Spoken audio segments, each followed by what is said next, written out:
I love history, folklore, and beautiful old buildings. And Tunnelton, Indiana has all those things. It has the beautiful Guthrie Mansion that's now a bed and breakfast.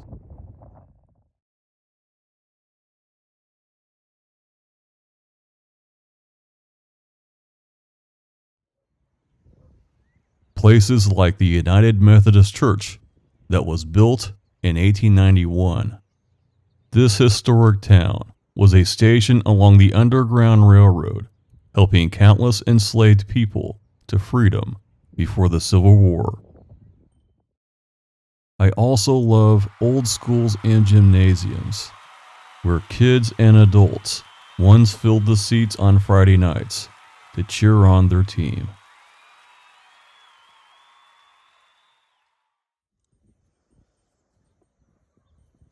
Not to mention cute little places like Tunnelton's Post Office, founded in 1860.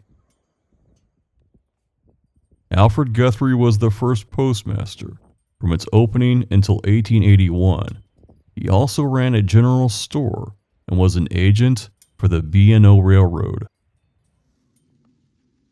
But perhaps nothing is more famous or infamous than the old railroad tunnel that sits just east of town, the Big Tunnel.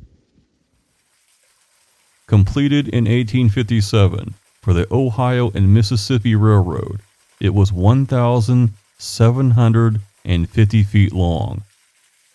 In 1898, the tunnel was shortened to 1,731 feet and lined with bricks. To put this in perspective, a football field is 300 feet long, so the tunnel is nearly 6 football fields in length.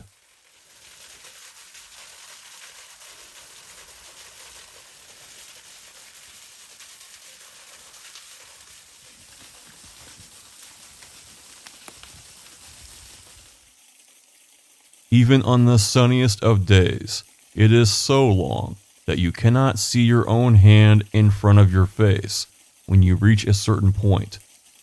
It is still a very big tunnel.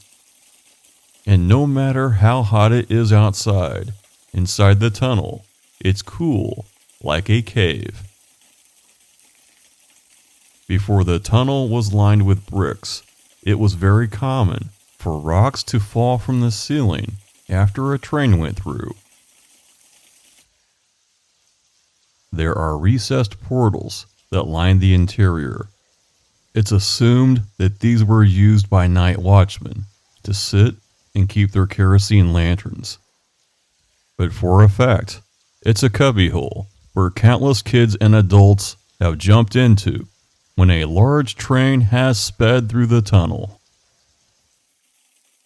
Watchmen were hired for both day and night to make sure the train track was free of rocks, debris, or vandalism. During the Civil War and World War I, soldiers were put on each side of the tunnel to prevent sabotage.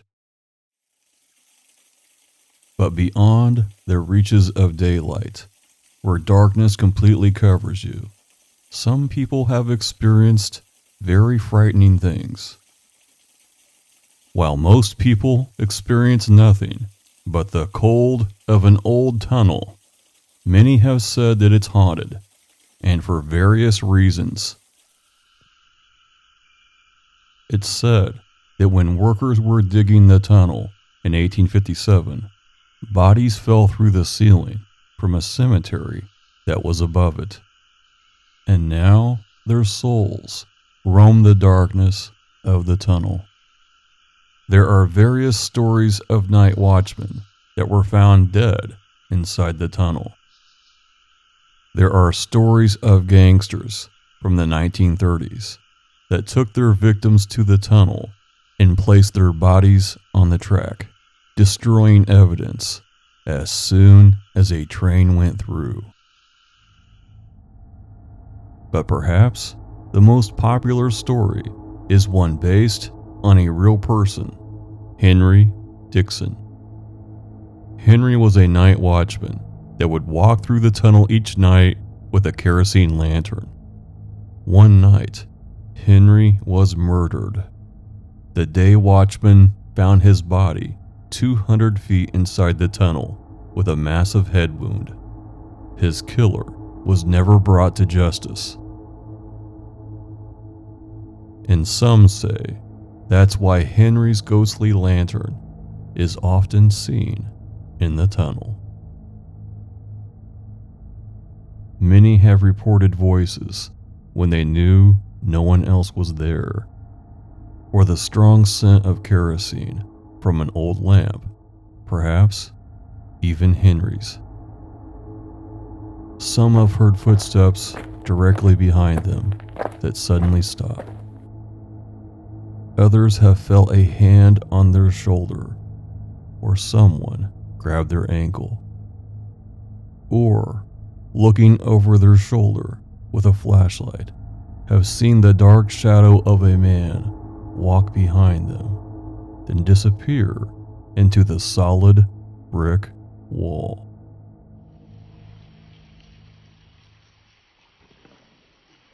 But after all, it's just a bunch of folklore, a great story to tell at campfires, sleepovers, and to that cute girl, so she'll hold your hand tight when you walk through the tunnel together.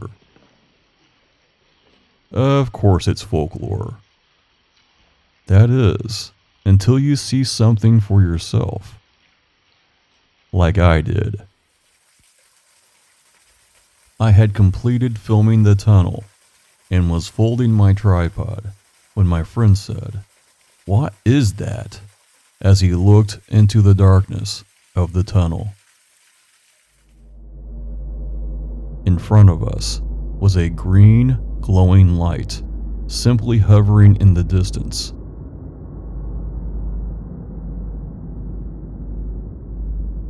It was not a flashlight. There was no beam whatsoever. I simply replied, "I think we're viewing the legend." I quickly unfolded my tripod and hit record. Richard stepped forward cautiously and started snapping pictures, watching whatever it was hover in the distance. It did not look round. To me, it looked like the shape of an old kerosene lamp glass. We took video and pictures of whatever it was, but didn't stick around. We were done here. But when we looked behind us, we saw it vanish before our eyes. Richard stopped and looked at me and said, "You saw it too, right? And you heard the voices." There was no denying it. I saw and heard something that I could not explain. But strangely, when I got home and replayed the video, I didn't hear any voices at all. And when I zoomed in on my big computer monitor, there was no one holding that light. I am not a ghost hunter and have no interest in being one. I'm just a filmmaker who filmed a small town and happened to see something I could not explain. But I would guess I won't be the last person to experience something strange at Tunnelton, Indiana.